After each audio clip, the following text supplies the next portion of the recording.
coming. Thank you for coming tonight. I brought my umbrella. Got away. Good to see you. Hi there. All right. How you doing? Thanks for coming. Yep. Yes, God bless. Good to meet you, Howard. Everybody. Welcome back. Good to be back. Hi there. Oh, okay, good job with the debate. Good job. Yeah. Brother, how are you? Nice to meet you. Wow, thank you. All right, all right.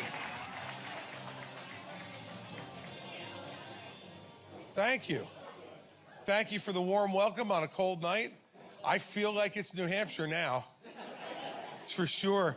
But I will tell you, I came right here from Tuscaloosa on Wednesday night. I was out doing TV in Tuscaloosa at 5:30 a.m. Central Time on Thursday morning, and it was 33 degrees in Tuscaloosa. I said, what the heck is wrong with this place? I thought it was supposed to be warm down here. We actually, our plane couldn't take off because it was iced, and they have no de-icing at the Tuscaloosa airport because they never need it. So we took a while to finally take off and get up here, but we've been here ever since the debate was over on Wednesday night. And I know I always get that kind of reaction when I walk into a room in New Hampshire when I bring Mary Pat with me. So Mary Pat, stand up and say hello to everybody.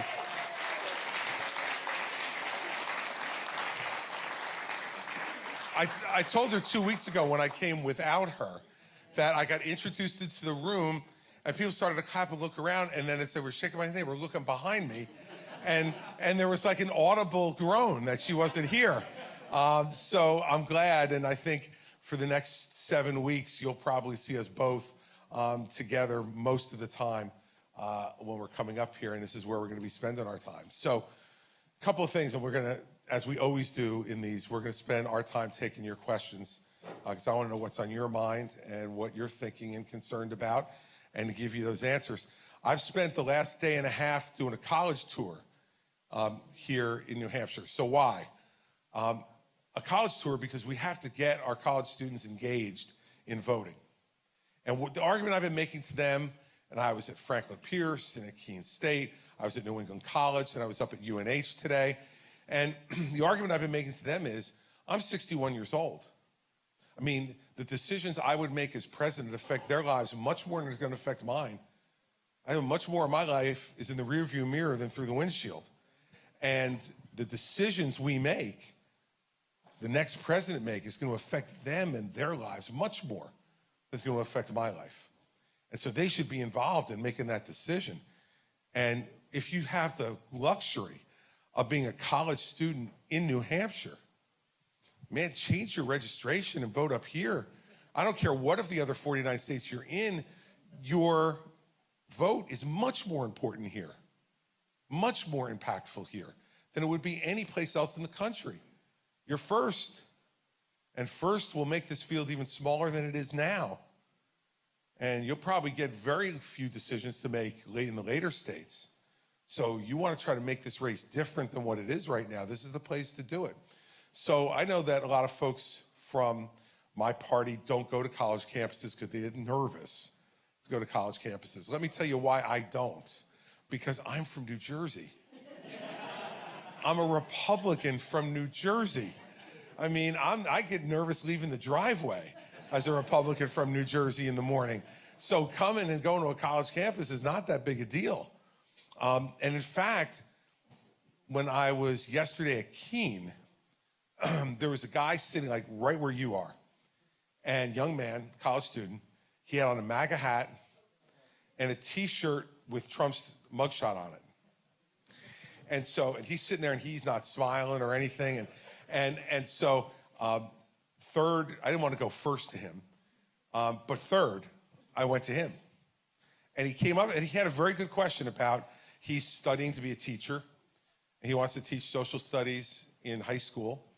And he had a real good question about, you know, how do we deal with the deficits we're seeing in K-12 education? Kids not being able to read at grade level, kids not being able to do math at grade level. What can we do to change the educational system that he wants to be a part of? So after the town hall was over, I was shaking hands with folks, and he came up and he said, "I can't believe you called on me."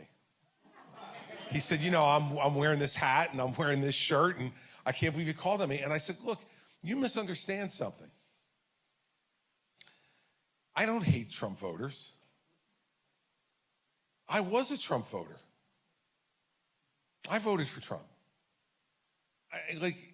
This is not some kind of disease or something that I'm worried about catching. We have to have a conversation amongst ourselves inside the Republican Party about what we want our party to be in the future and what we want our country to be.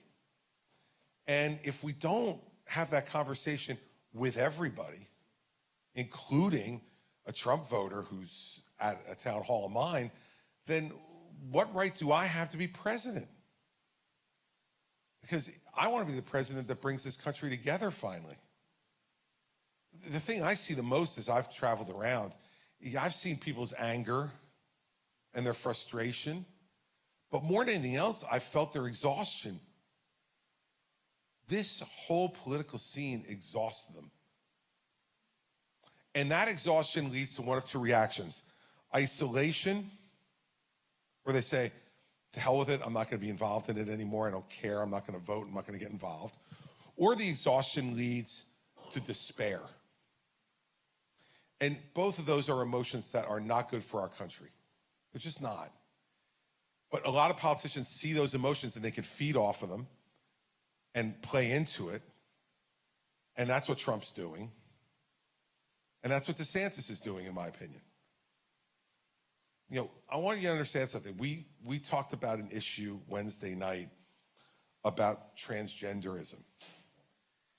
And look, I said I'm 61. I don't understand a lot of it. I mean, on a basic level, I understand what it is. I can't relate to it. I really can't. But I don't want to take advantage of it politically either and make people feel like this is a rampaging, raging problem in America. In 2021, do you know how many instances there were of minors getting sex transformation surgery in the country? 337 in a country of 330 million people. And how much time did we spend on the stage on Wednesday night arguing about that? Right? It's ridiculous. It's absolutely ridiculous. If you listen to Ron DeSantis, you would think there is an epidemic of this going on across the country, and he's the new sheriff in town who's gonna stop it from happening, right? I mean, come on already. Let me be really clear about my position. I trust parents. I trust parents. First, because I was raised by two good ones. And my mom and dad taught me the values that I still live with today. Maybe I've changed them around the edges a little bit because I have a new influence on my parenting philosophy. But I trust parents because I had two good parents, and I was fortunate to have two really good, loving, available, attentive parents. I trust parents because I am one with Mary Pat, and we have four, luckily, wonderful children, healthy, strong, and still every once in a while care to see us. So that's good. One of them showed up at the debate on Wednesday night. That was good. If you get at least one of them, you're like, all right, one of them's willing to come. That's really good. The debate before that, we had all four. Now, let me tell you why. The debate Wednesday night, as you know, was in Tuscaloosa, Alabama. The debate before was in Miami, Florida. For some reason, all four of them found the time to come down and be supportive of a dad when the debate was in Miami, Florida, and they were staying in a hotel in South Beach, right? So they're so generous. They really love me so much. I trust parents. And so look, I'm not going to spend a lot of time on this issue tonight unless you all ask questions about it, and then I'll answer them. But I want you to understand what my position is on this. I would hope and pray that none of our four children would have to go through that. because it's got to be an awfully difficult thing for them. And it would be horribly difficult for us. But if that situation would confront anybody in this room, what business do I have telling you what's best for your child? You see these jokers in Congress. It takes them 3 weeks to pick a speaker in our own party. They held up 400 military promotions earned by the men and women in the military for politics. We want to turn these kind of life issues over to them to decide? I don't. And so let's make sure that in the live free or die state, we stand by that. Are we going to have some irresponsible parents who are going to do some bad things? Of course we are. We have that now. We have parents who engage in all kinds of bad conduct. We have law enforcement to prevent the very worst things from happening or to hold people responsible if they do. But we shouldn't be having government, in my opinion, getting that involved in our lives. And because believe me, even if you're on the other side of this issue from me and you think there should be some law outlawing it or whatever, be careful. Because I'll give you this last example. Because Megyn Kelly screwed this up in the debate on Wednesday night. She was saying that I signed some law that prevented schools from telling their parents if their children were confused about their gender.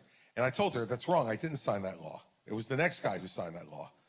And she's shaking her head. Well, now both the New York Times and the Wall Street Journal have done a fact check and said, Megyn Kelly was wrong. Okay? I didn't sign that law. The law I signed is consistent with what I just told you, which was that the localities should be able to decide the rules, not the state. But the problem with that is when the next guy got in, he changed it and made the decision at the state level. And here's what the law is now in New Jersey. If your child goes and expresses concern or doubt about his or her gender and tells a teacher or an administrator, the law in New Jersey now prevents the teacher or the administrator from telling the parents about that. Prevents it. Now, that's what I'm worried about when we get into this. But if our daughter, when she was in high school, was in the midst of her menstrual cycle and she had cramps, they couldn't give her 2 Advil without my permission. But if she says, I think I'm a boy, they can't tell me. This is what happens when you let government get in the middle of your family on these kind of things. So let's keep that in mind and let's clear that up tonight about where I am on this and why I believe what I believe. I trust the parents to be involved in making these decisions for their kids before they turn 18. And then, once they turn 18, as we know, we turn only to prayer to hope that they make the right decisions. Because after that, it's not totally out of our hands, but a lot of it is. The last thing I'll say to you before we take questions is this, and it's about the debate on Wednesday night. Look, we called the college campus tour direct questions, direct answers. And that was off of what was happening on the debate stage Wednesday night. Now, I had no interest really in being the 4th moderator of the debate on Wednesday night. I really didn't. But since they weren't doing it, someone had to. I mean, this is game time now. You all have to make decisions about what you're going to do. And to do that, we should answer the questions we're asked.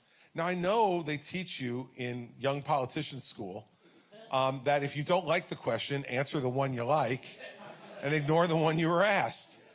I'm a slow learner, obviously, and didn't get that lesson really well in young politicians school. But, you know, where I was raised, in the state where I was raised, that would not be tolerated.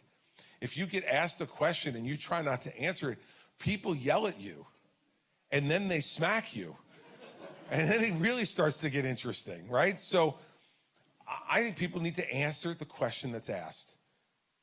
And I think I did on every one of them on Wednesday night.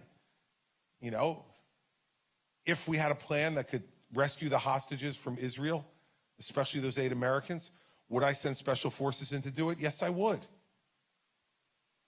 If China invades Taiwan, would America under Christie come to the defense of Taiwan? Yes, we would. I mean, you have to answer these questions directly. You have a right to know. Because if you disagree with that, you need to vote for somebody else. Because I'm not going to go down there and change my mind. I'm going to go down there and do what I told you I was going to do. And then they asked the most important question in this race, in my opinion. Is Donald Trump fit or not for office? I'm the only one on the stage who would answer. The only one. He's unfit. It's that simple. Donald Trump is unfit to be president because of his own conduct, his own behavior, not for any other reason. Ron DeSantis, I mean, that guy could be a Philly pretzel this week. The way he twisted himself into, like, right? He lost a couple of miles off his fastball. Father Time is undefeated. You know, like, I'm sitting, 2 people away from him going, he's not serious, right? Like, you, new sheriff in town who won't answer the question. You know, I mean, answer the question. And that's why I jumped in and said he's not answering. Make him answer the question. And to Elizabeth Vargas's credit, she went back at him a couple of times. Interrupted him. Is he fit or not? Is he fit or not? Well, you know, a couple miles off the fastball. I'm like, who are we talking about here? Roger Clemens? I mean, like we're talking about Donald Trump. Look, if they won't answer your questions now, when you give them power, you can be sure they won't. And same thing with Nikki. Now, Nikki's issue is not so much that she won't answer, although she won't answer that question, whether Trump is fit or unfit. Her answer to that was, I think we need to move on from drama and chaos. What you're supposed to conclude from that is, oh yeah, Trump is drama and chaos. We need to move on. I guess that means she's against Trump. But she can say to Trump and Trump supporters, I never said anything bad. I didn't mention your name. That's why I brought up Voldemort for you Harry Potter readers. We all know what we're talking about, right? Right? He who shall not be named. Because if I name him, he might actually appear. Well, let me tell you, that was stupid. It was a debate stage. He'll never appear. He doesn't want to be on that debate stage, and he don't want to defend his record, and he certainly doesn't want to stand there next to me because he knows what'll happen. So Nikki's problem, though, is that, you know, like on the issue of abortion. When she's here in New Hampshire, if any of you have gone to her meetings here, she makes it sound like she wants you to make the choice. I don't want to divide the country anymore. I don't want other people making decisions. I want you making decisions. But then she goes to Iowa.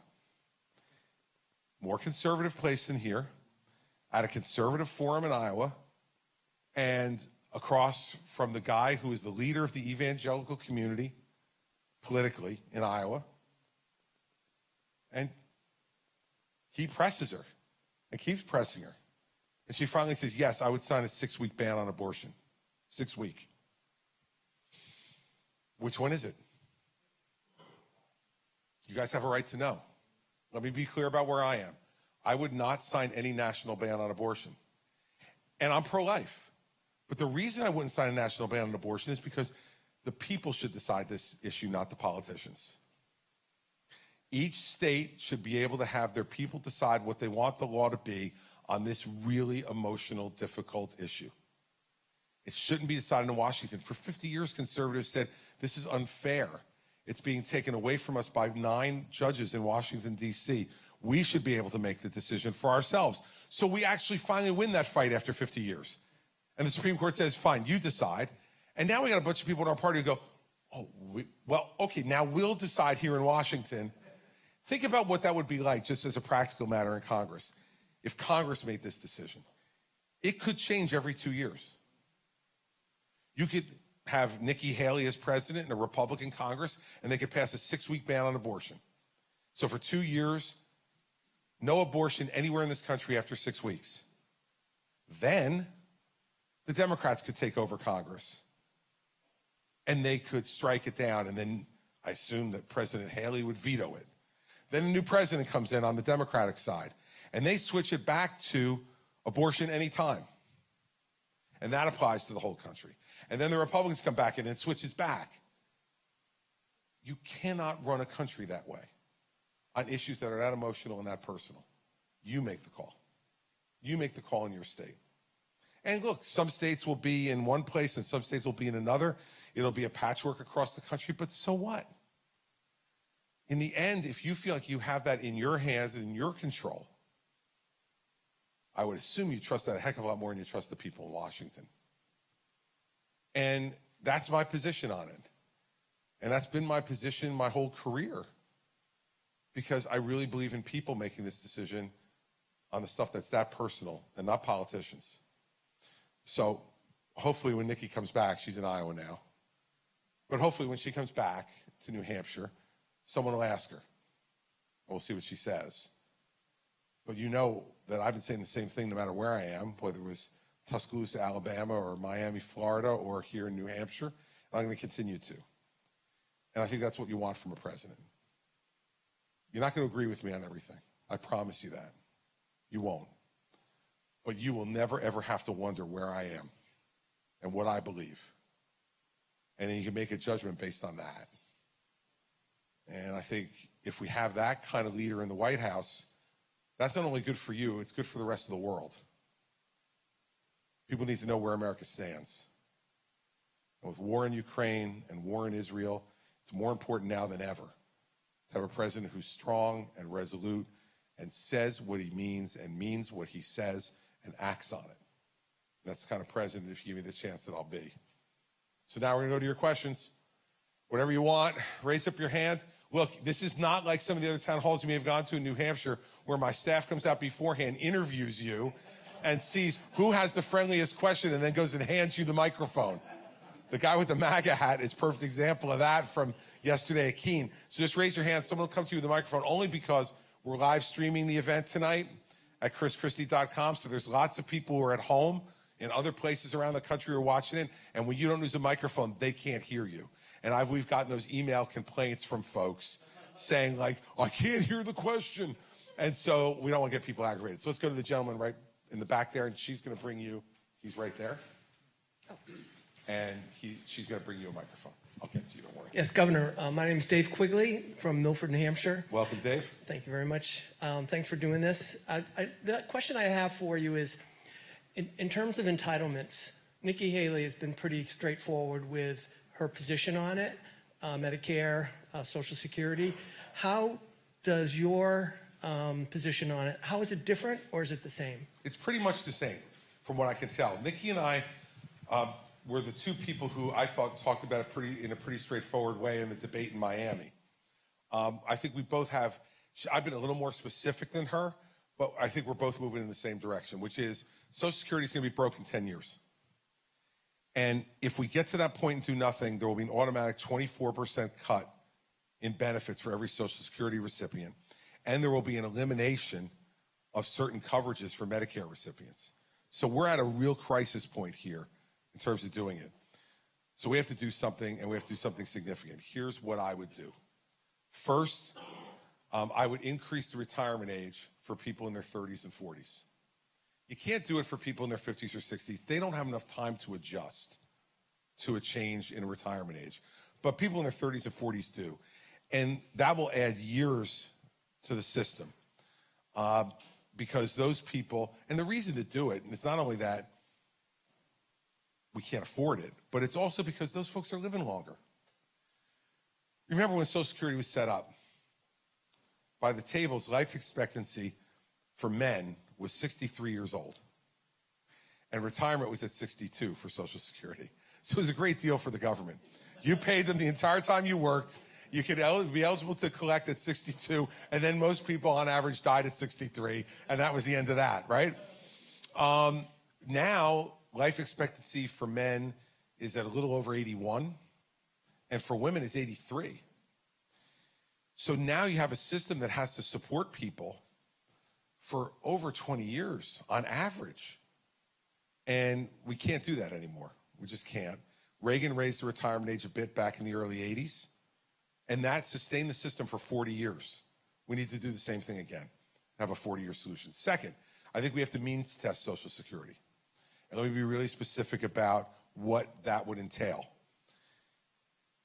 If you've been really successful in this country, and you've made a lot of money, and you've saved millions of dollars for your retirement, and I mean many millions, not a million or two, many millions for your retirement, why should you get a Social Security check? You don't need it. Now, I had someone at a town hall meeting say, I paid into that system and I want my money. I say to that person, I said to her that night, and I'll say to all of you, there's lots of things you pay for in this country you don't get a direct benefit back for, but it's a good for the country. The example I like to use is food stamps.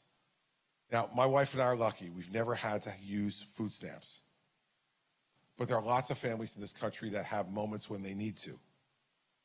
And just because I've never used the program doesn't mean I begrudge paying for it. I want people to not have to go to bed hungry in this country. We're the richest, most bountiful country in the world, and I don't think people should go to bed hungry. We never used it. What do I say? I want my money back on that because I never used it? I don't think that makes sense. So, we have to negotiate what the number is. And I'd want experts to tell me what kind of benefit, how long will we lengthen it, for how low we bring it. But we absolutely have to do it. And, I said at one of the debates, I don't know if Warren Buffett is collecting Social Security, but if he is, shame on him. He still hasn't answered me as to whether he is or he isn't, which makes me think he is. Because I think if he wasn't, he would jump up and say, I'm not collecting, I mean, that's the extreme case. But there are lots of other cases where we could stop just paying and paying out of money. And the same thing would apply to Medicare benefits on means testing. Like if you can afford to continue to pay for private insurance to cover your medical needs, then you should. Or you wind up paying a lot more for Medicare, whichever one you wanted to do, but to try to close that gap as well. I wouldn't raise the cap on taxes for Social Security and Medicare right now. And the reason for that is that we're in difficult economic moment here. And that raising of the cap above the $160,000 or so where it is now would directly impact middle-class families in this country in a way that I don't think they could sustain. And so I go to those other two. Now, look, on the stage that night when we're having this conversation, Nikki agreed with me in general on the fact that we need to go after raising the retirement age. And I don't think she was specific on means testing, but she was definitely for raising the retirement age. But what I liked about her answer was she's acknowledging something needs to be done. And I think that's the responsible thing to do. On the stage that night, Tim Scott, Ron DeSantis, Vivek Ramaswamy all said, no, don't worry about it. We're just going to grow our way out of the problem. Trump says the same thing. Biden says the same thing. Why do you think that is? They're 160 years old combined. The hell do they care? They're going to be gone soon. They don't, and they're neither one of them are going to sustain themselves on Social Security. All they care about is not getting blamed for anything. All they care about is getting elected one more time. Beware of those people. You saw Biden in his State of the Union address last year. The only time he got both sides to stand up and cheer was when he said, we're not going to touch Social Security. Can we all agree on that? And both sides stood up and cheered. And I was sitting with her watching, and I go, a room full of liars and hypocrites. All they care about is just get me through this and the next election so no one can run a negative ad on me about Social Security. And, you deserve better than that. So that's what I would do. And, I use the example all the time. Our oldest is 30. If I tell him that we're increasing the retirement age 3 or 4 years, but he's got 40 years to get ready, and he can't, we got bigger problems with him than that. If you got 40 years notice, you should be able to plan based on those 40 years. And so that's what I would do with Social Security. It is irresponsible to say it's going to fix itself. It's not.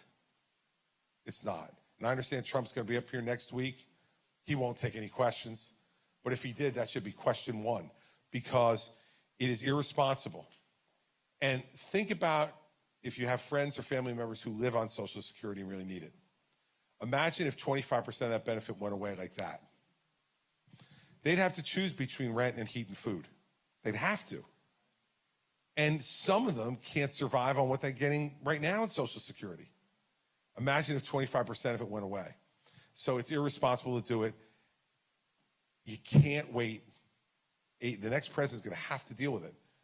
Assume the next president has 8 years. We're 10 years away from it right now. You've got to deal with it in the next presidency, and that's the way I'll deal with it. Thanks for your question. Go ahead, buddy. This guy right here.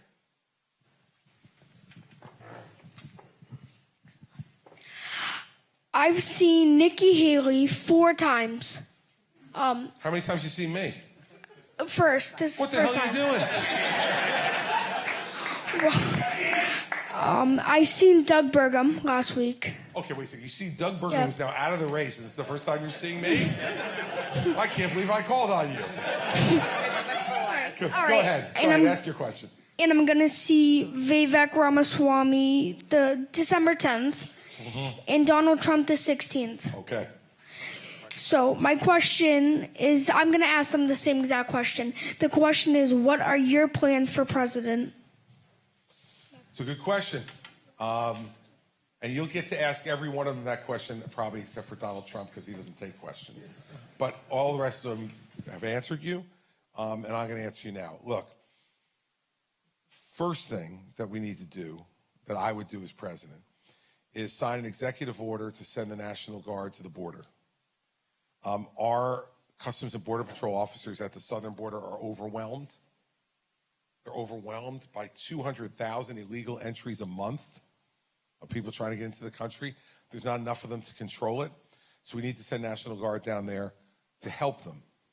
And I'll then hire more Customs and Border Patrol officers that I'll put out there over the next year as they get trained and deployed, so we can bring the National Guard folks back home.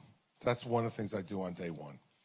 Second, I would take our budget, where we're spending much too much money, and I would return us immediately to pre-COVID spending. That would save $1 trillion on what we're spending right now. $1 trillion, it's a lot. And then we have to continue to reduce our spending because we spend much too much money and we're wasting your time, your money.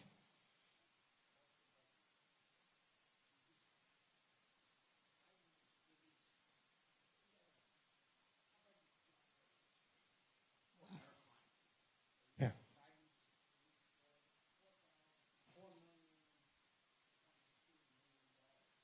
For student loans, $4.8 billion. Well, we're paying for it, of course we are. So that's why we have to return all that spending to pre-COVID spending and continue to reduce spending as we go forward, because we have $33 trillion in debt that we're leaving you. I'm not going to pay that debt, you are. And your kids are, if you can imagine that someday you'll have kids, right? So that's a problem. Third, we've got to make sure that the rest of the world knows we're not going to let them pick on our friends. We made a promise to protect Ukraine 30 years ago. Russia's doing it. We got to keep our promise. Israel's our best friend in the Middle East, and they're the only democracy. They got invaded by a terrorist group. 1,400 of their people were killed. We need to make sure Israel has all the weapons they need to protect themselves, and they need to have American support. And with me, they would. And if we do those two things, well, the Chinese will know if they try to take off after Taiwan, they shouldn't mess with us. Fourth thing I'd say to you is we've got to improve your educational system for you. 39% of our 8th graders don't read at grade level. 25% of our 8th graders don't do math at grade level. I want you to be the very best you can be. I want you to reach the fullest potential you have that God gave to you. And we're not doing that with our educational system across the whole country. And so I want your parents to have choice about where to send you to school. I want them to send you to the best school for you. And if they don't have the money to do it, instead of spending all this money that we're spending, having a Department of Education in Washington, D.C., we should take all that money and send it to states that allow parents to choose and let them use that money to choose. Because back to what I was saying before, parents have the best interest of kids and they know their kids the best, and that applies to education too. And I could go on and on. I'll give you one more. Fifth, I would say to you that we have to bring our country back together again. There is too much anger. People can't even talk to each other anymore. They can't have a civil conversation about the issues that really matter. And it's because a president, you know, President Trump in particular, but President Obama did this as well. And President Biden's doing it by just ignoring things. It lets people get angrier and angrier to the point where you can't even have a conversation around your dining room table with friends or family about politics because everybody gets too angry and too emotional. And that's not what it should be. And a president has to remind everybody that Americans have much more in common than we have differences. And that we are still the country that everybody in the world wants to come to. And we should appreciate it a lot more. And I'm going to spend a lot of time as president reminding my fellow Americans what a gift it is to be an American. When we were born here, every one of us was gifted it. You were too. You could have been born anywhere. You were born here. And that makes you amongst the freest people the world's ever known. I will thank him. Make sure you do too. And that's the chance that I want you to remember about every day, to motivate yourself to make the most of yourself that you possibly can be. And a president can help to do that. But you got to talk about it all the time and remind people. Not remind them about the differences. Not talk to them about who you shouldn't like, who you should resent. But talk to you about the fact that the fellow Americans that you have around you every day in your school, in your neighborhood, and in this country are amongst the greatest people the world's ever known. And you're pretty lucky to be here in one of the safest, strongest, freest places the world's ever seen. And I think if we start reminding people of that again, we'll lower the anger a little bit and get people to be working together. And when America works together, nobody beats us. Only time we lose is when we're divided inside ourselves. So those are the things I would do as president. And I hope you get a chance to ask all of them questions. And wave your arms at Trump. Maybe he might answer your question too, okay? Thank you. Thanks for your question. And thanks for coming tonight. All right. Let's go to the guy right in the back. Sorry. How you doing, Governor? My name's Nick, and I'm here from Lebanon. Bit of a drive, but Democratic. No, thank you kindly. It's a Democratic stronghold up there, but I ran as an independent, and I got a quarter of the vote, so I was very happy about that. So I think there is hope for some unity, is what I'm trying to get at. My question is, when you're up on the debate stage, and this doesn't apply to you necessarily, but more the other three, do the other three or you at some point feel like this is just an interview for Trump's eventual running mate pick? Because I'm trying to think, like, what's... Not for me. Not for you. No, of course not. I think I don't know if anyone's lower on the list than me, but they'd have to work at it. More of the other ones, like, because you have this thing of, like, what are we really doing here, right? Mm-hmm. So what do you think they're doing there? Do you think they're just there to interview publicly to be Trump's running mate? I'll answer as to each one of them individually because the answer is different as to each one of them. Okay. Vivek is definitely interviewing to be the running mate, or the Secretary of Commerce, or something like that. He doesn't believe that at 38 years old he's going to be president of the United States. But all of a sudden now everybody knows him. Not many people knew him before all this. Now lots of people know him. I think he's definitely interviewing. I don't think Ron DeSantis is interviewing. I don't think he wants to be Trump's vice president. I don't think he's a vice president personality. I think he's interviewing for 2028. Because if Trump's the nominee, if he wins, he can't run again. If he loses, he probably won't run again. So 2028 looks pretty wide open, and Ron's 45 years old. So I think he's interviewing for next time. Nikki, I think, is a twofer. If she got offered vice president, I think she'd take it. But if she doesn't, that's okay too, because she's 54 and she could run again the next time. The thing that presents a problem for me about that is, why would we turn over the next 4 years of this country to either Donald Trump or Joe Biden? And there's an urgency to now. And this shouldn't be about each one of them. It should be about you. Look, no one was begging me to run this time. I've had times when people were begging me to run, and I didn't. I ran this time because I looked at the field and I said, none of these people are going to take him on. No one's going to tell the truth about him. And I know him for 22 years. And I have an obligation to go out there and tell the truth about him. And that's the thing that motivated me and got me over the finish line to run. And so, I think the problem with my opponents in this race is that they have their own personal agenda, if not first, co-first or a close second. And I think when you're running for president of the United States, if you really want to do the job the right way, you got to put your own ambitions second. Now, if you win, a lot of good things come with that. But still, once you're president, you have to put the people first. And I said that in my closing statement the other night, that I'll have the humility to be the kind of president who understands that I work for you, not the other way around. Can we turn it back on?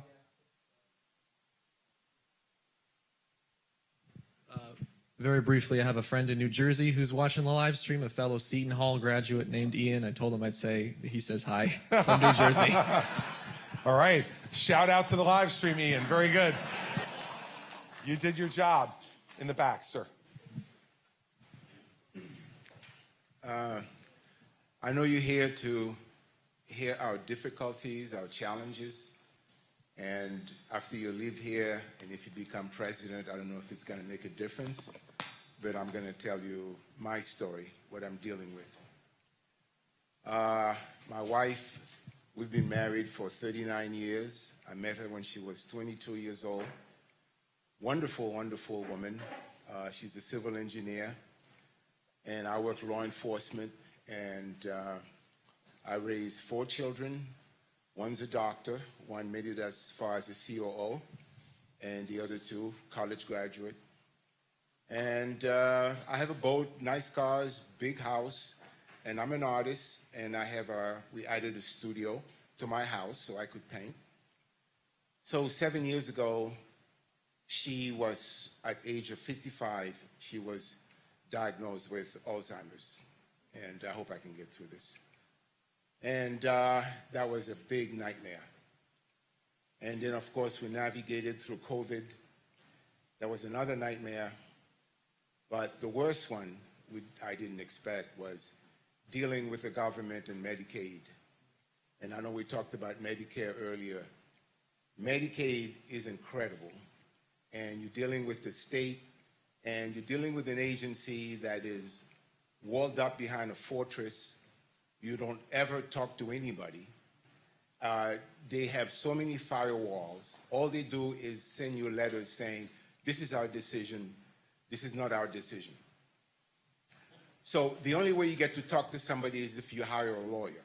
So you got more money going down the drain, and this is the lawyer I talked to. So the problem is, there's a provision within Medicaid that they give you. They say, okay, if you make a certain amount of money, there's a threshold, then they give you access to your spouse's money. You can use some of it, for your expenses. Well, guess what? I don't qualify because I make more than $3,500 a month. And that's an incredible number when I heard it. I says, how do you live on $3,500 a month? I know you couldn't. Nope. And I know most people here probably wouldn't be able to do it. So, but it's overnight. So overnight I go from living in a house that 68 degrees, 69 degrees, and I have to turn the thermostat down to 63, and I have to wear, a coat or a jacket because I'm terrified of the oil truck coming up and pumping oil into my tank, because that's $500. That's right. So The problem is they need to either adjust that threshold, because that $3,500 just happens to be where the middle class begins. And then the middle class ends, I think it begins at $42,000 a year, and it ends at $122,000. And the middle class in this country is 52% of the population. So basically, they're squeezing the population. And guess what? Above 122,000 is 6% of the country. Only 6% of the country earns $122,000 and above. And you know, when you get into higher than that, 2% are under 92% of the wealth. So they don't need to deal with Medicaid. They don't need to deal with public nursing home. They can send their spouses to private nursing homes, watch the sunset somewhere. So that's the problem. And the other thing they could do is probably give you a grace period. Say, okay, we'll give you 6 months to put your affairs, in order, because I have to sell my house because I can't afford to stay there because it took both of our income to stay there. So there goes my studio that I worked so hard for. You shouldn't work all your life because it's too late now for me to start over. You shouldn't have to work all your life and then have to lose your wealth because your spouse gets a terminal illness. And $12,000 a month, that's the total cost. And what you're getting for it is a nursing home that's incredibly challenging. I mean, it's the worst thing you've seen on earth. And I don't mean to blame the staff because they're doing their best. But it's just that the resources are not there. I mean, I go to the place, 2-3 times a week just to take her out of there and then take her shopping if I'm doing something. They don't have the medical staff. They don't have the dental care. They don't have anything. And then they take all her money, so now I'm supposed to fill in whatever she doesn't have, which is an incredible situation. So I know you can't do something about that directly because the state, oversees the Medicaid, funding and how they give it out and all that. But I want to get your sentiment on it. And I think maybe you can, with your leadership, maybe something can be done because it's something that's going to affect most people in here. I don't know, some people probably here would put their spouses in private nursing home. I can't. But I think most of the population, if you take the 50% in the middle class and you take the 36% below that, that's what, 90-something percent? We'll have to deal with that issue. Yeah. Well, yeah, please.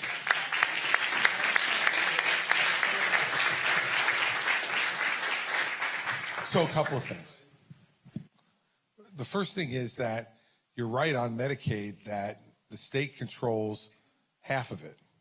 The feds control the other half, right? So the rules get set not only by the state, but by the federal government as well. And so like when I was a governor, I could set certain rules in my state, particular to my state, but they couldn't go below certain federal standards that were set. So a president can, with Congress, do something about changing that. And the income threshold is one of the things you can change. And it seems to me that given the inflation we've had over the last 4 years, those numbers need to change. Because when we were in inflation that was at 1% or 2%, it's easier to deal with. But you know now that you're dealing with food that's more expensive, home heating oil, gasoline. Everything that you need to do in your life is more expensive, yet the cap is staying where, the threshold is staying where it is. So one of the things I would definitely try to do as president is work with Congress to get the threshold lifted, because I know from in my own state, those numbers are really hard. Like in a state like New Jersey, which is even more expensive than here in New Hampshire to live in, those numbers, in our state, someone who makes $200,000 a year is middle class. That's a school teacher and a police officer at the top of their game. Will each make $100,000 in a place like New Jersey. So $200,000, they run into that kind of problem that you just talked about, they would be in the exact same situation you're in or worse because of the expenses in our state. So we can do something about that. Secondly, we have to address the issue of long-term health care. end-of-life health care. And we haven't addressed it in this country in an effective way. And because Alzheimer's has become such an epidemic in this country for folks at a younger and younger age, your wife at 55 years old is the youngest that I've personally heard about, but it's happening at younger and younger ages, and it is debilitating. You know, my mom died 20 years ago. My dad got remarried, and his wife has Alzheimer's, and they've gone through the same kind of thing. You're talking about my dad's 90 years old now.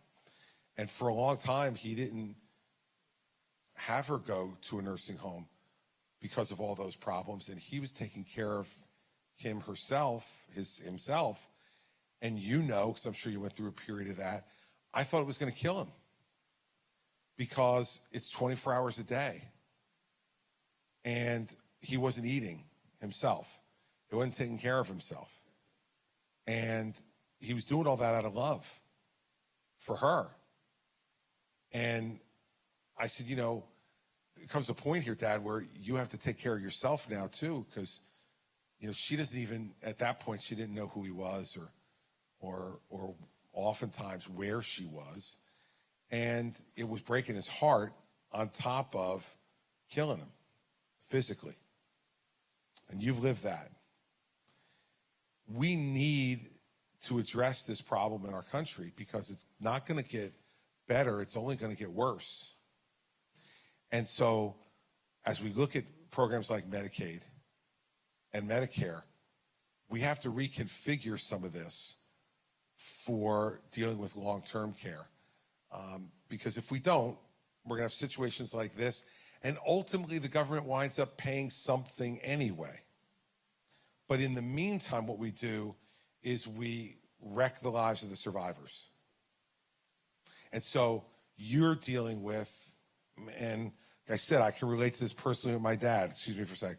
You're dealing with a situation where not only are you heartbroken, but you're dealing with all the downstream effects on your life, as you talked about, and having to sell your home, where there's all those memories that you have. On top of the art studio, you got the memories of your wife and your children there that you'd have to leave. That's horrible. And, you know, the last piece of it is that I could see from the reaction of the people sitting here, most of whom, if not all of them, don't know you. I could see the way they were reacting. America as a country doesn't want you to have to go through that. Not only because they could visualize themselves in the same situation, but because this country, one of our great attributes is we care and love for each other. And I could see watching folks listen to your story, that they were feeling for you. And so what we need to do as a country is to personalize these things. And a president can do that. That's one of the things that the president can do.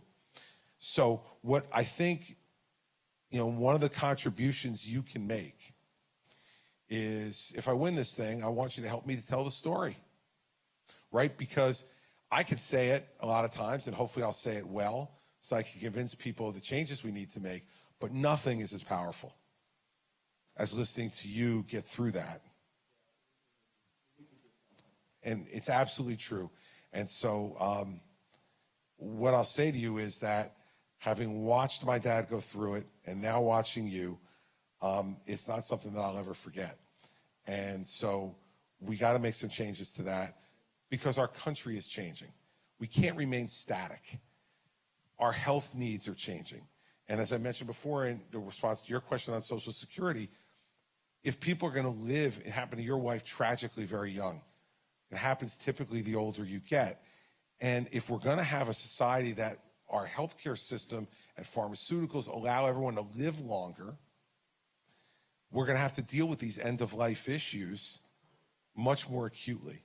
And I think people in this audience understand it, and people who are watching, and people around the country understand it. So I'll just tell you that I won't forget it, and if I'm there, I will work on it. And more important than that, we're going to pray for you. Thank you, sir. On the note.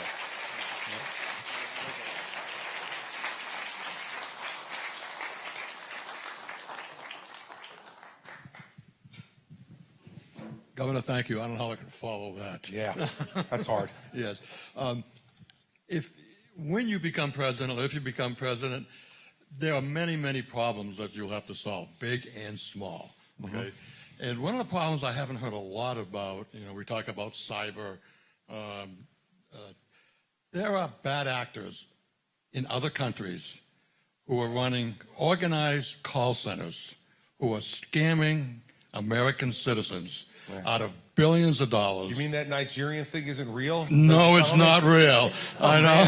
Man. Damn, I'm in trouble. Yeah.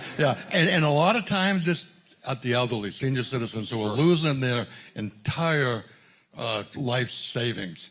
So as president, what would you do to stop these bad actors overseas from stealing from Americans? The interesting thing about that is that trend of that really started in the early 2000s. And the reason I remember it is because I was U.S. Attorney at the time in New Jersey, and it was something that President Bush was really upset about. When it first started to happen in large numbers, and he was getting the reports of it, he actually sent out to all of his U.S. attorneys, all 93 of us, the fact that he was upset about this, and he wanted us going after these folks. And he wanted to make it a priority of the Justice Department to go after these folks, and we did.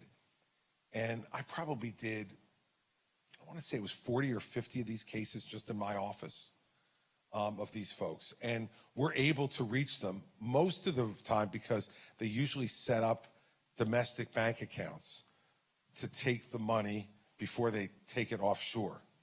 It doesn't go directly to a foreign bank. Most of the time it goes to a bank here and then goes over. So we were able to go through the banks, follow these guys, and get the money back.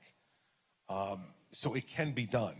I think there's been a loss of focus on it. I don't think the Obama administration, the Trump administration, or the Biden administration has focused on it the same way that President Bush did. But President Bush, for whatever reason, and it's probably something like we just talked about with the gentleman that was over there. Did he leave? He probably heard a couple of stories from people and got angry. Knowing President Bush, I think he probably got really angry. And he called in John Ashcroft as Attorney General and said, fix this thing, John. Let's go, let's do it. So it can be done. We did it in the early 2000s and slowed a lot of these folks down and put them in jail. But crooks are smart.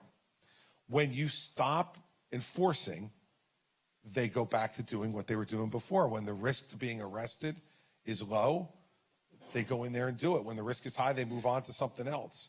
And so what I would tell you is that's one of the advantages I think I bring in having done prosecuting work for 7 years in the 5th largest office in the country, and especially the 5th largest office in the country, which is in New Jersey.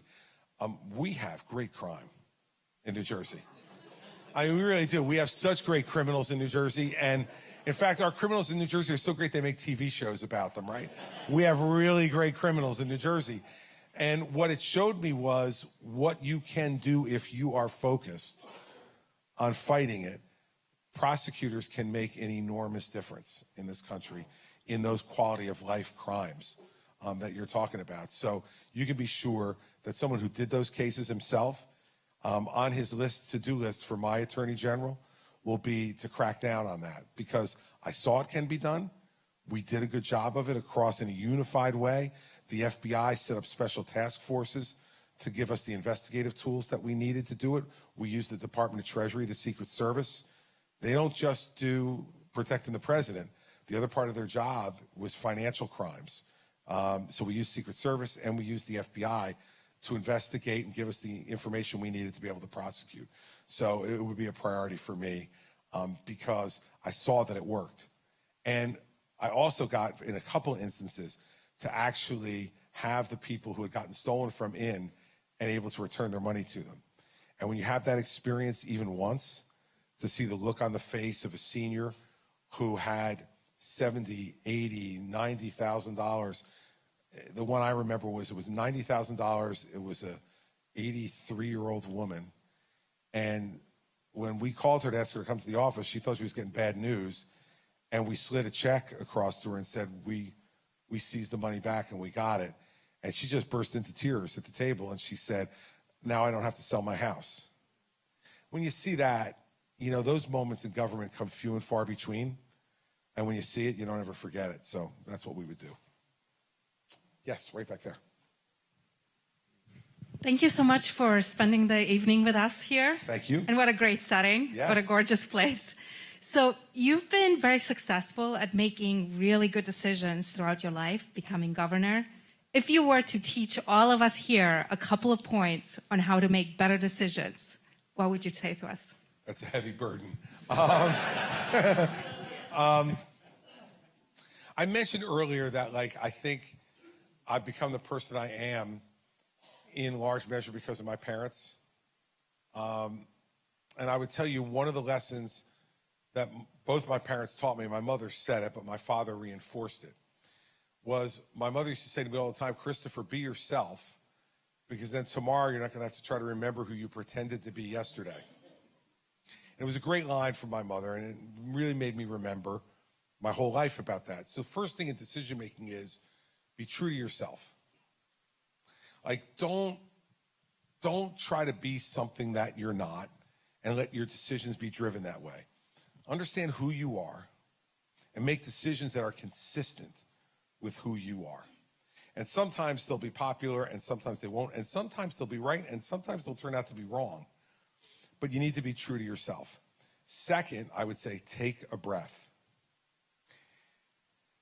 Most of the bad decisions I've made in my life, I made really quickly. And I didn't recognize it at the time. I recognize it now that I'm older a little bit more, but I was making an emotional decision, not a thoughtful one. And when you make an emotional decision, you have a greater opportunity for it to be wrong. And so the decisions I made in my life where I made it really quickly and emotionally, that oftentimes turns out to be a problem. So take a breath before you make a big decision. Take a walk. Talk to somebody else. Get advice from someone you trust. And even whether you listen to that advice or not, the process of going through it gives you the time to really think yourself, to go back to that first point of being true to yourself. It gives you time to think about, what do I really want to do? Third, I'd say take risks. Don't always make the safe decision. The safe decision is not only the best one, the safe decision is not always the right one. And I've taken risks in my life. And the risks that I've taken in my life haven't always worked out. But when I look back on them, the decisions that I truly regret are not the decisions that I made to try for something, to risk something, and it didn't work out. The ones I really regret now that I'm 61 is the risks I decided not to take. And now I'll never have the chance to do it again. Because age and time just take options away from you. So take risks. And the fourth thing I'd say is when you're making a really difficult decision, and I've made a lot of them in my time as U.S. attorney, deciding whether to charge someone with a crime or not, and when I was governor for all kinds of things, you need to take some time alone at the end. When you're in a leadership position, you're going to have lots of people who are going to give you advice. Some that you invite and some that you don't, you know, like the newspapers and TV and all the rest will say you should do this, you should do that. If he doesn't do this, he's this kind of person or that kind of person. I think you should listen to all the advice you can get, even the stuff you don't want. But then don't let it be the last person who's in your ear that determines what you do. Because then you're just leaving yourself to luck and hoping that the last person turns out to be right. When I had to make big decisions in both of those really responsible jobs that I've had in my life, before I made a decision, I'd ask everybody who was in the room to leave the room. It's like, okay, I got it. Thanks for your advice. Good. I'll let you know what I'm going to do. And then take some time by yourself to not be hearing anything else except for what's going on in here. Because that moment makes you understand, in my experience, two things. One, that all the advice in the world is just advice, and you have to make the decision in your heart and in your mind. Two, what it reminded me of even more importantly is I'm responsible. And when you know you can't blame anyone else for your decision, man, you really take it seriously and you take the time to make the right one. If you got everybody buzzing around you and you go, okay, well, this guy says this, all right, I'll do it, go ahead. And then it goes sideways, you go, well, I'm not listening to him anymore. Obviously, I got bad advice there, not my fault. If you remember, it's your responsibility. These decisions are your responsibility, whatever they are, whether it's about your job or about your family, whether it's about something bigger than that, because you get a bigger job, a bigger responsibility. It's about your church or your synagogue or your mosque. It's about, your kid's school or whatever it is. Remember, it's your responsibility. Your decision is your responsibility. And I think it grounds you then and says, okay, I'm going to do what I think reflects best on me as a person. Won't necessarily always be right, but you'll be able to decide, look, if folks understand that I did the very best I could, I made the very best decision I thought I could, and I took the time to be responsible for it, and when it turns out to be wrong, that you admit it. That gives people confidence in you, because nobody thinks anybody else is perfect. And everybody in this room has made decisions I suspect they wish they could take back. And so if you approach it with the same kind of purpose, then even if it goes wrong, you'll have the ability to be able to recover from it. And other people will understand because they believe you made that decision based on what you thought was very best at the time and not motivated by anything other than being responsible for what you do. So that's kind of the way I make these decisions. And I think, whatever your time alone, whatever you do during your time alone that works best for you. Some people meditate, some people pray, some people, just think back on past experiences to try to be informed. But that alone time is really important in the end. And in some of the biggest decisions I've made in my life, I've done that. I can remember, when Hurricane Sandy hit our state. And the first morning after the storm, getting briefed about all the things that happened. We lost 346,000 homes in 24 hours. There were, no operating water treatment or wastewater treatment plants anywhere in the state. Every major highway was blocked. Every school was closed. 2/3 of the state had no power and wouldn't for a long time. When they present you with all that stuff, I teased Mary Pat that night when I got home after my first night as governor in the middle of a disaster. She said, how did it go? And I told her that story, that they briefed me about all this stuff. And then when they were done briefing me, they all shut up and they just looked at me. And I said to her, now I know I'm governor. Because they're like, okay, dude, what are we going to do? Those moments where you have to now decide, what direction do I take 9 million people who are out of their homes, many of them, cold, sad, lost everything that they owned? What do I do? When that happened, I got up, I left the room, and I said, I'll be right back. I went back, I thought, I came back in, and I said, here's what we're going to do first.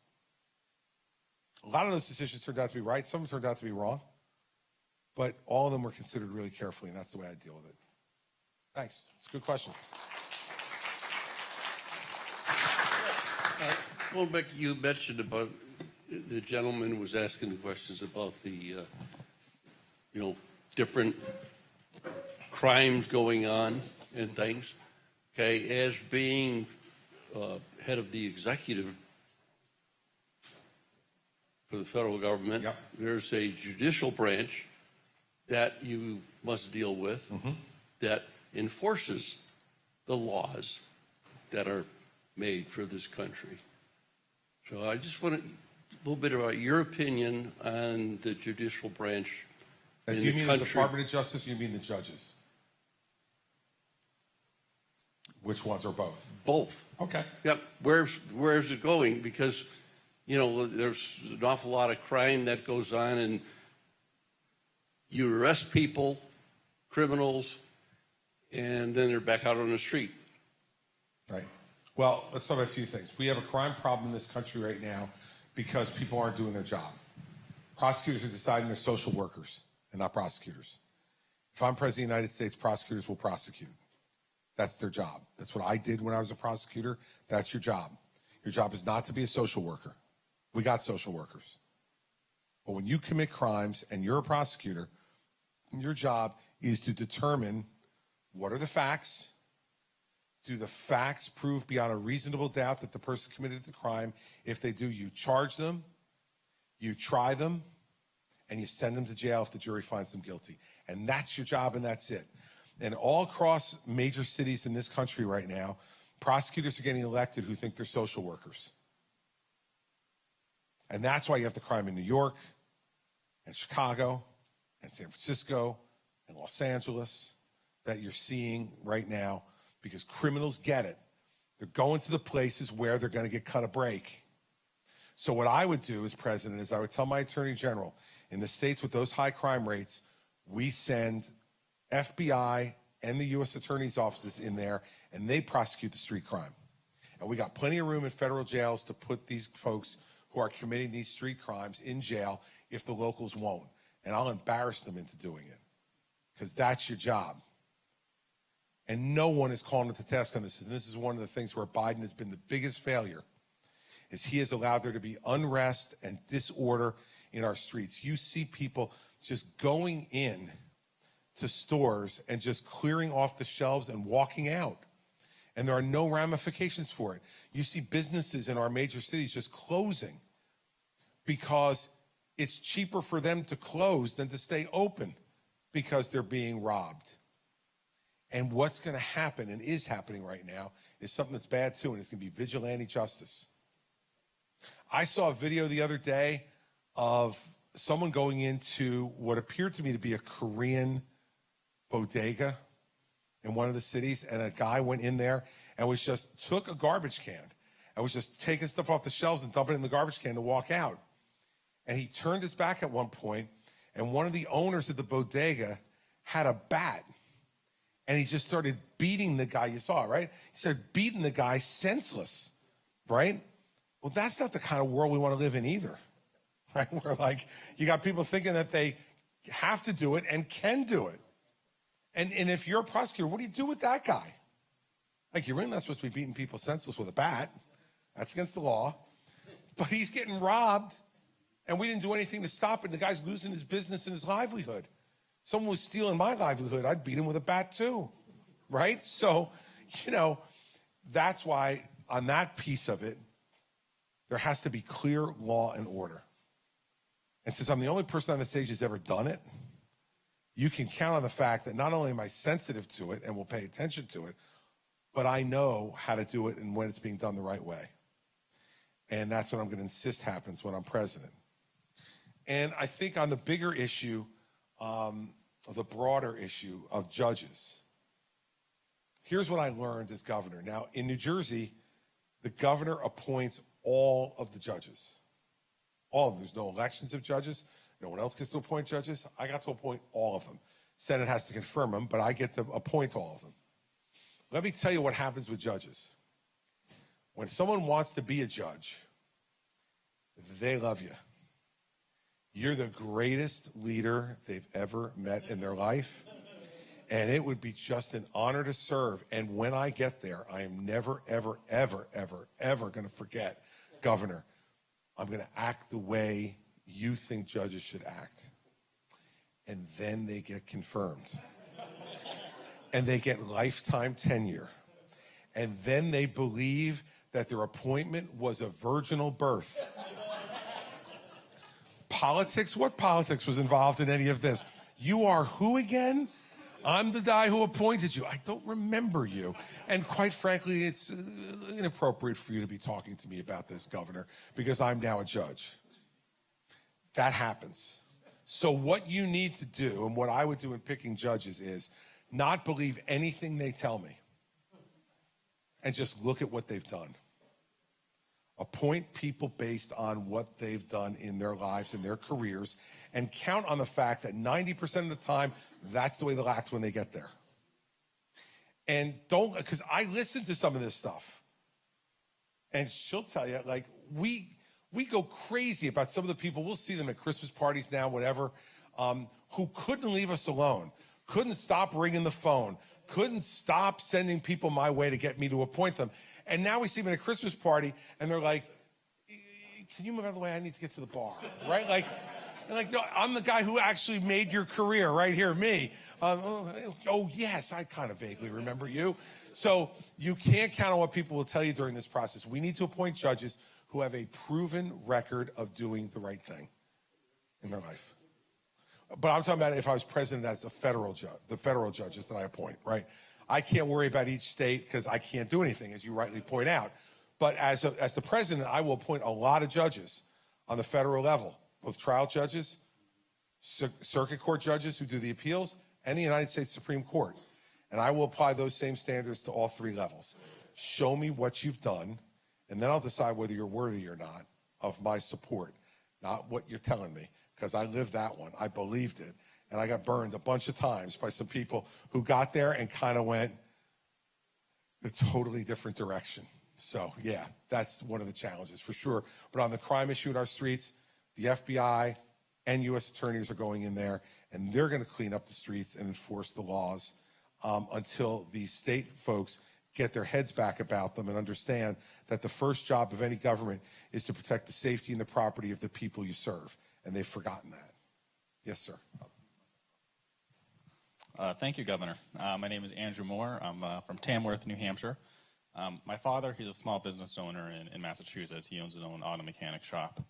And right now he's by himself. You know, he's overworked. He can't find American citizens who are able to do the work or even willing to do the work.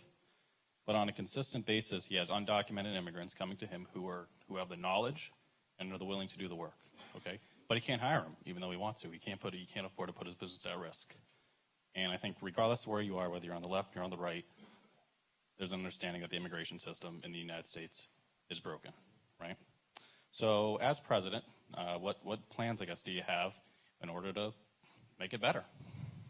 You know, I've been asked the immigration question a bunch of times in these town hall meetings, and I'm never asked in that context. It's always like, what are you going to do about the southern border? Which is important. I'm so glad that I called on you and you asked that question, because people don't talk about what the effect of 6 million open jobs in this country is. It's not just that it's not just adding to our economy, it's also the impact it has on the folks who need to hire somebody, and the impact it has on their lives and their ability not only to grow their business, but just to like go home and get some sleep. Right, and so what do we want to do about the immigration system? If you listen to the debate on Wednesday night, and they asked Governor DeSantis about this, his solution to the entire immigration problem is shoot them stone cold dead at the border if they have a backpack. Did you hear that line of questioning? It was incredible. I thought, okay, well, he's going to back off now, right? Stone cold dead if they got a backpack. We'll figure out whether they have drugs in there or not. When? Like after they're dead, you open it up and you go, ooh, no drugs in there. Oh well. You know, but if we get 1 out of 3, we got a good record, right? I mean, it's ridiculous. It's a complicated problem. So let me give you a 5-point answer of what I would do on immigration. Part of it was what I said to the young man who was sitting there. He's off now to a Nikki Haley town hall, I believe. So good luck. Thank you for coming. I would send the National Guard to the border to help our Customs and Border Patrol officers. I would add 10,000 Customs and Border Patrol officers and put them in as they're getting trained and deployed, and move National Guard out as they're coming in. Third, I would double the number of detention beds we have at the border so that we can detain people. Right now we have 38,000 beds total, 200,000 illegal encounters a month. Like, the math doesn't work, so we need more. Fourth, I triple the number of immigration judges because we need to get those hearings moving quicker than they are. Right now, you got to wait 4 years for a hearing. So what happens is someone comes in illegally, they say, okay, come back here to El Paso in 4 years to have your hearing where we might kick you out of the country. They go, yeah, sure, we'll see you. They're not coming back to El Paso. The fifth part is the part that addresses what you're talking about. 6 million open jobs in the country. I would have an immigration system where you look at where do we need help, and the people who have those skills go to the front of the line. We need to have people fill these jobs. And we've done this at every other point in our country's history where we have had merit-based immigration when we've needed jobs that were filled. My great-grandfather came over here on that kind of program in 1901 from Sicily. He's a stonemason. And in New York and New Jersey then, they were building. And they didn't have enough qualified masons in the country to do it. So they put the word out to Europe, you can come now if you want, if you show us that you've got the skills to be a mason. Now, the funny thing about that story was that when my great-grandfather and great-grandmother got their ticket to come here, my great-grandmother was 9 months pregnant. So my great-grandfather said, I'll go over to America first, you have the baby, and then come afterwards. My great-grandmother was a very smart woman. She said, no chance. I'm not letting you go over to America by yourself, dude. I'm coming with you. And so my grandfather was born in the boat on the way over to America. And it was one of his proudest moments. He used to talk about it all the time. That I used to ask him, I called him Poppy. I said, Poppy, what's the proudest moment of your life? And he said, my proudest moment of my life is the day I don't even remember. I was 4 days old, and I got to Ellis Island, and they made me an American. We, in all this arguing about immigration, have forgotten that folks who really want to come here will be proud to be Americans. They're dying to be Americans. And we need to give them the tools they need to come over here. So let's go to a merit-based system where people have to come here, they have to learn the language, and they have to pay their taxes. Because that's the way you feel like an American, right? If you speak the language, and the minute everybody can commiserate about their tax bill, you're an American, right? And we're not having that kind of system right now. We need to give E-Verify for all the employers so that guys like your father can know that they're not putting their business at risk when we have this new influx of people. So he can have a system where he checks. This person gives me a Social Security card or some kind of work visa. I can plug it into my computer, check it. If it comes back that it's legal, then I can hire him, and I've got protection against any kind of government action against my business. We need to do that stuff. And we also need to be able to give something to the Democrats in return for getting that. Democrats don't want a merit-based immigration system. Democrats don't want E-Verify. And so they dig their heels in, and they say, no, we're not giving it to you. Well, Republicans haven't generally wanted any breaks for dreamers or any path to citizenship for some folks who are already here. Guess what? To get this done, we're going to have to give them something like that.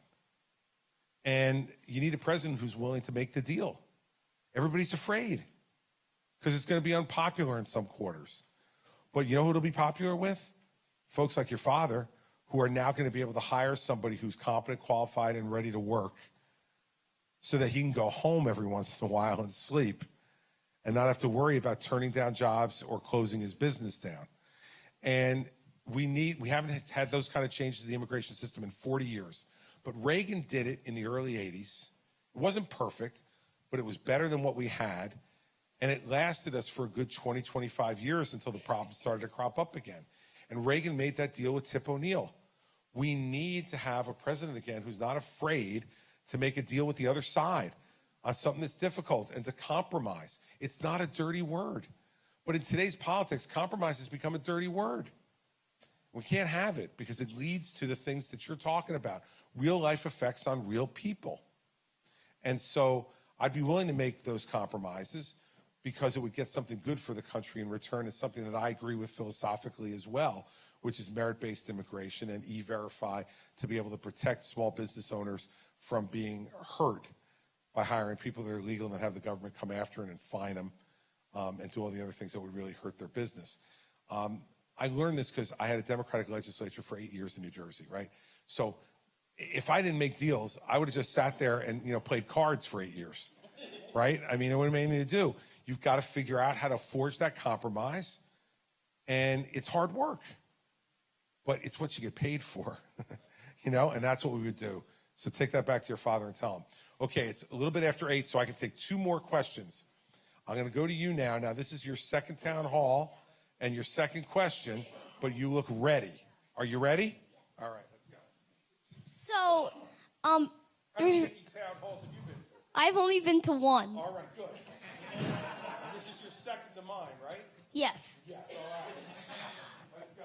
So there's it feels like there's traffic everywhere, right? You have both sets of my grandparents. One set lives near LA, and one set lives in New York City, and I have been in my mixed share of terrible traffic. So do you support further high-speed rail developments? And will you continue the work being made under President Biden? And will you make sure that there's less traffic on the roads and we get fast electric trains like in Europe or Japan?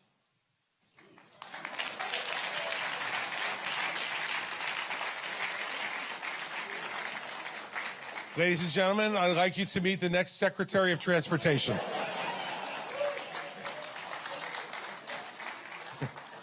You're definitely better than Pete Buttigieg, I can tell you that. Definitely. Definitely better. You know what? This kid is so damn smart because we have 2 daughters who went to the University of Notre Dame. One who's there now and one who graduated from there in 2018. And you're right. We've been to South Bend a lot. The roads stink. They got potholes everywhere. They kill you in South Bend. You're right. This kid is definitely going to be Secretary of Transportation. I can't wait for you to meet with Buttigieg during the transition. It's going to be great. You can tell him the roads stink in South Bend, too. All right, so I come from New Jersey, which, as you know, there's traffic everywhere. Everywhere.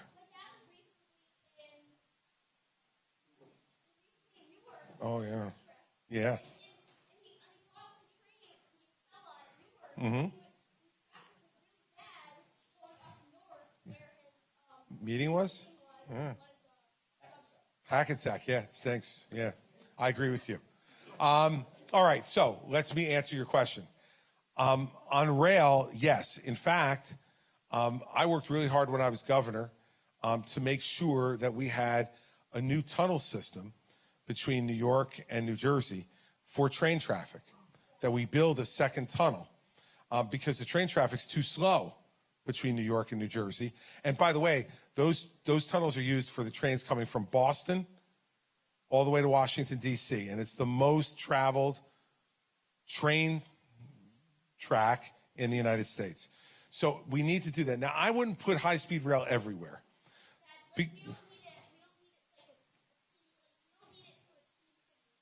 Correct. Although, for all the people out there in Kansas who are listening,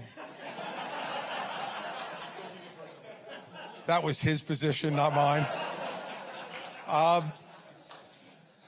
So we need to look at where the traffic is the worst, and you pointed out 2 of them, Los Angeles, Southern California, and the New York metropolitan area. And we need to make sure that we have our mass transit there available, not only to avoid traffic and to lessen traffic, but also to help our environment a bit too. Get more cars off the road, that'll help a little bit. And, my wife used to take the train every day. Yes, NJ Transit, absolutely. Into New York City, where she worked on Wall Street. And there are 2 things about the train. One, she liked it because she got to read her newspaper, which she couldn't do if she was driving. But she didn't like it because it took so long to get there. And when I became governor and New Jersey Transit became my responsibility, and she was still taking the train, she would come home and say, "Your system stinks. I don't know what you're doing, but you got to do better, buddy." So we can invest in that, and we should.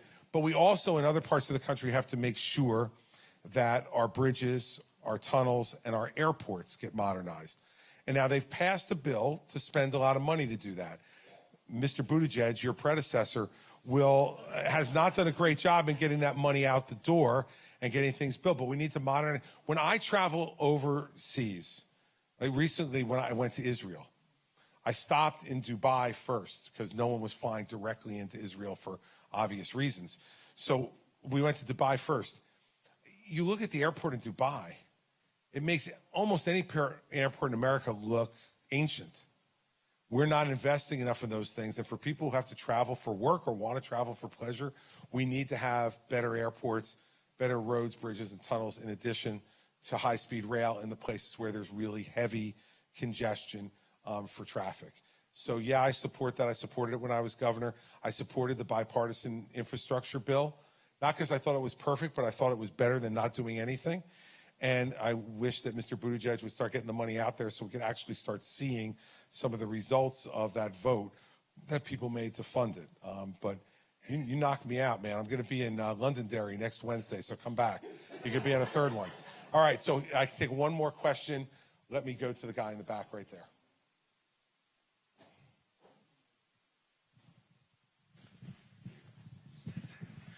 Thank you. You'll be pleased to know that I have been to one Nikki Haley. Thank you. And this is my fourth. Fourth for me? Yeah. Excellent. He's the winner of the evening. He'll be getting a door prize. But in keeping with the New Jersey aspect of like getting straight to the point, numbers are not trending up for you. The combination of you and Haley would be a very powerful ticket. Would it not be better to better serve the anti-Trump vote for you to suspend, but for Nikki to have you as a VP declared before the January primary? Yeah, I don't think so. And just let me. But that's dividing the Trump vote, the anti-Trump vote. You're basing that decision on polls right now that show her, at best, 4 points ahead of me. So for 4 points, which may be right and may be wrong, as you've watched polls happen all the time in our country, you're reading stuff in the newspaper where media writes she's trending upwards. She's 25 points behind Donald Trump. I'm 29 points behind Donald Trump. I don't know whether that's really trending upward for her. Combined, you'd be in mid-30s. Right, which would still put us 10 points behind Donald Trump, based on the polls right now. Look, I'm not going to make a decision based on polls. I'm just not, because I don't believe them. If you believe the polls, Hillary Clinton would be in her second term. If you believe the polls, Ben Carson would be the nominee from 8 years ago. Right now, at this time, put yourself back 8 years ago. Right now, Ben Carson was 10 points ahead in the polls. And you would have been asking Donald Trump, you think you should drop out to team with Ben Carson because he's ahead in the polls, and if you put your numbers together, you guys could win. This is not a political science experiment. Now, 8 years ago was a different matter for myself. It was not till 2020 that I became a citizen. That was when I was... Right, but I mean, no matter what, I use you as an example. Yeah, I know. But it could be anybody standing in your chair making that argument. Look, I absolutely, in my heart, believe I'm the best person to be president of the United States. I love what I hear. I love what I hear, but it's the numbers. And I don't believe that the numbers are anywhere near final. We're almost just a little short of 7 weeks away. I think most of the people in this state haven't anywhere near making up their minds yet. And in fact, if you look back to 8 years ago, 50% of the people who voted in the New Hampshire primary, and this is after they voted, said they made their decision in the last 3 days. So why would I make a decision 7 weeks out to abandon something that I've worked this hard on the hope that every person who was going to vote for me would vote for her? Why would we assume that? You're saying every one of my numbers is going to get combined with hers. Well, I don't know that that would happen. You don't know that that would happen. Some of those people might go and vote for DeSantis. Some of those people might say, you know what, I'm not voting because I don't like her, and he's a quitter now and gave up, so I'm staying home. We don't know that. And so my point is, we want to stop Donald Trump. You know who can stop Donald Trump? You. And you, and you, and you, and you. By deciding not who you think is going to win based on the polls, but deciding who you want to win, who you think will be the best president, and go out and work and make that person the winner. We can do that. And I just, All of this is based on polling. Your whole premise of your question is based on polling. Well, hell, then Donald Trump would have quit after Access Hollywood. Because after Access Hollywood in 2016, there was not another poll that showed him winning. And I'm telling you, because I was in the room then, they were making the argument to him that you're making to me. They said to him, drop out, let Pence run for president, and we can maybe then still beat Hillary Clinton. But if you stay in, based on the polls we see, you can't possibly win. Guess what? We know what happened. And that was, Access Hollywood happened less than 4 weeks from a general election. And so, look, I just don't buy it. I don't buy it based on my experience in this business. And I don't buy it because, quite frankly, I don't know, if you went to a town hall of Nikki's next, your second one, and you asked her, are you going to pick Christie to be your vice president?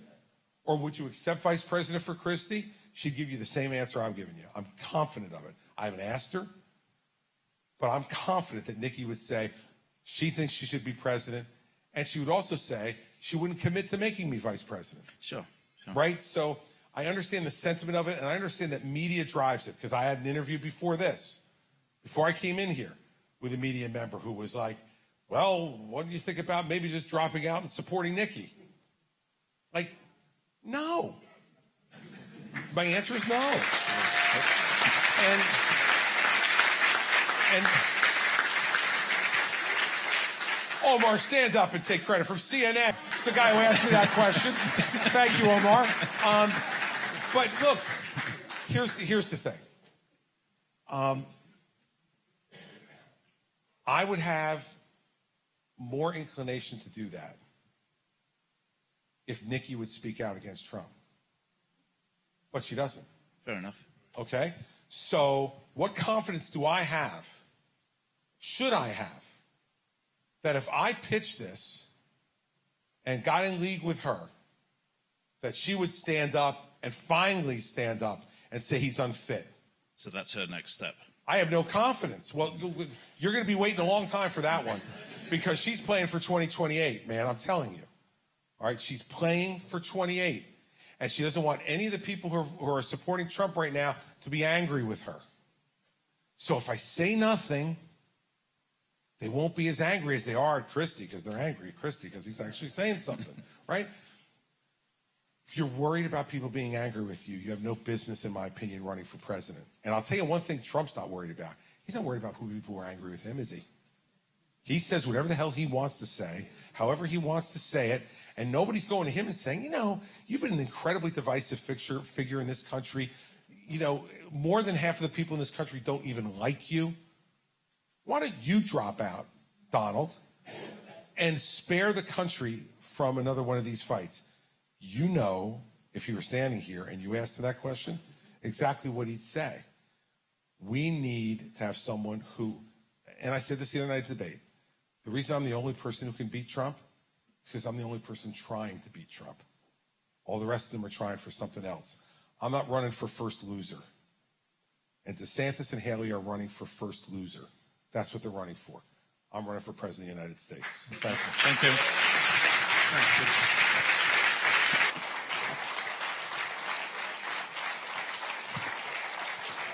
But thank you for the question. And I think that also, beside me being vice president, she needs to commit to my man here as Secretary of Transportation. We would go as a package deal, right? Package deal. All right. Thank you for coming tonight. Thank you for spending your time on a Friday night to be here. It is Friday, right? Yeah, sorry. The hell if I know. I think it was Friday. Thank you for spending your time on a Friday night here with me. I really appreciate it. And I want to leave you with one message before I go. And it builds off of his question. Nobody in this room has an excuse to accept what the media and the pundits are feeding you. New Hampshire doesn't whisper. New Hampshire doesn't accept the inevitable. New Hampshire knows that they get to decide. Uniquely from every other state in the country, you get to decide. You're not victims. In this business of politics, there are two types of people: victims and perpetrators. That's it. New Hampshire are perpetrators. New Hampshire are the people who make things happen. And in New Hampshire, it's not just registered Republicans. It's undeclared independents who can make it happen too. And I hear people all the time telling me, we don't want Trump Biden, we don't want Trump Biden, we don't want Trump Biden. Well then, damn man, let's finish the job early. The Democrats are not going to do it. They're not even voting here. He's lost so many times up here. He don't want to come back. He's run 3 times up here. He's 0 for 3. You got to give him credit at least for that. He's like, shoot, I'm not going 0 for 4. We're skipping New Hampshire. You can end this by ending Donald Trump's political career on January 23rd, because I will promise you something. If I beat Donald Trump here on January 23rd, it's over. When he starts to bleed, he won't stop, because the American people know in their hearts he's unfit. They know it. But a lot of people are scared. They're scared to say it out loud. You see it on the debate stage with people running for president. Imagine what it's like. I had a woman in a restaurant here 2 weeks ago. I walked by the table as I was leaving the restaurant. She grabbed my arm and she said to me, keep doing it against Trump. Keep doing it. You got to do it. And I said, I'm going to, but why are you whispering? And she said to me, because my friends don't like when I say bad things about Trump. Now, I understand that. It's the arguments we were talking about before, the incivility around dining room tables and stuff, where people don't want to have the argument anymore. He has divided this country so badly that people in New Hampshire are whispering their opposition to him. But when you go into the voting booth, you don't even have to whisper. You just have to fill it out. And your voice will be a roar. A roar. And I don't believe these polls. I don't. If I did, I might agree with you. I don't believe them. I believe that what's happening in this country right now is the exact opposite of what happened in 2016. In 2016, you didn't see one poll with Donald Trump winning, not one in the general election. The exit polls that night had Hillary Clinton winning 360 electoral votes. I was on the call. I heard it. You know what that means? They didn't only lie to the pollsters before the election, they lied to the pollsters after they voted. They walked out, they voted for Trump and said, "No, I voted for Hillary." Because it was politically incorrect to say you were for Donald Trump in 2016 against the first woman ever to be nominated for president of the United States. And he just had the Access Hollywood thing, and nobody wanted to admit that they were going to vote for him. But guess what? Lots of people who said they weren't or didn't, did. And he won. I think in the very same way in 2024, inside the Republican Party, it is politically incorrect to say you're against him. And lots of people just say, oh, yeah, I'm for Trump. Good. Okay, good. And then they're going to go in that voting booth and they're going to vote for somebody else. And they're never going to tell a soul that they did. At the dinner table, they're going to say, well, he got screwed again. I don't know. Who didn't vote for him? I know I did. Everyone else did. They're all going to say it. And then they're going to have that little twinkle in their eye. Bang. Right? That's what New Hampshire can do. And I'm here for that purpose. I don't want there to be any doubt in anybody's mind. He is a danger to this country. He is unfit to be president. He is here only to serve himself and not to serve you. And he said the other day in legal papers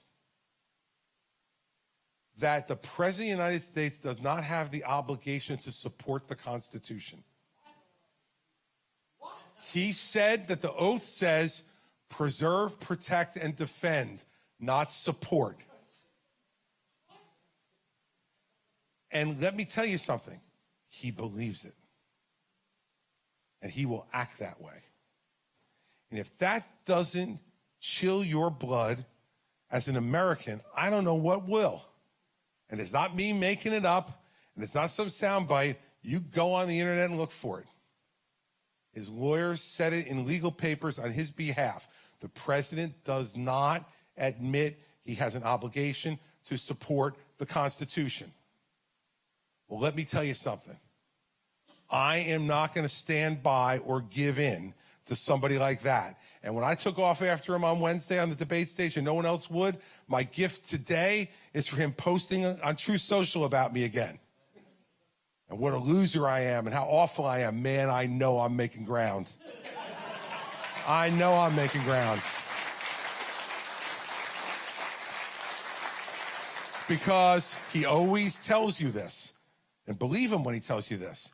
I only spend time on the person in second place. Right? He beats the crap out of DeSantis, right? In Iowa. He goes to Iowa and he beats him up. I will guarantee you, when he comes here and you go see him, right, on the 16th, he'll be beating me to death. He'll be saying all kinds of bad things about me. I'm ready for it. You'd be ready for it too, because what it tells you is, I'm coming. And you make it happen here, and we will end his political career and end this part of America's history. And history will look back on us and say, thank goodness for the people in New Hampshire in 2024 that they put an end to Donald Trump and his division of this country and putting himself before the people who he should have been honored to serve. It's time to end it, and it's time to end Joe Biden too. Because you know what? He ain't up to this job either, and he needs to get out of the way as well. It's time. You're going to make it happen on the 23rd. I will be here every week between now and then asking for your vote. I asked for it tonight. With your support, we're going to win this thing. Thank you very much.